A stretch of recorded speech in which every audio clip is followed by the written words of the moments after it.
በኦሮሚያ ክልል ጉጂ ዞን ታጣቂዎች ምግብ ቤት ላይ በፈጸሙ ጥቃት 2 ሰዎች ሲገደሉ 5ቱ መቁሰላቸው ነው የተገለጸው።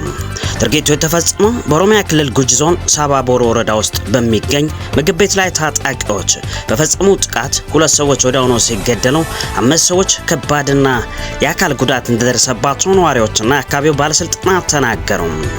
ሰዎቹ ላይ ሞትና የአካል ጉዳት ያስከተለው ጥቃት የደረሰው 7 የሚሆኑ ታጣቂዎች ወደ ምግብ ቤት በመግባት በከፈቱት ተኩስ እንደሆነ ተገልጿል። ጥቃቱ በተፈጸመበት ወቅት ወደ 20 የሚደርሱ ሰዎች በምግብ ቤት ውስጥ እንደነበሩ ሲገለጽ ከጥቃቱ የተረፈው እና አሁን በአካባቢው ባለው አዱላ ዋዩ ሆስፒታል ሕክምና የተደረገለት የሚገኘው አንድ ግለሰብ ለቢቢሲ አፋን ኦሮሞ እንደተናገረው ጥቃቱን የፈጸሙት የኦሮሞ ነጻነት ሰራዊት ታጣቂዎች ናቸው ሲል ነው የተደመጠው።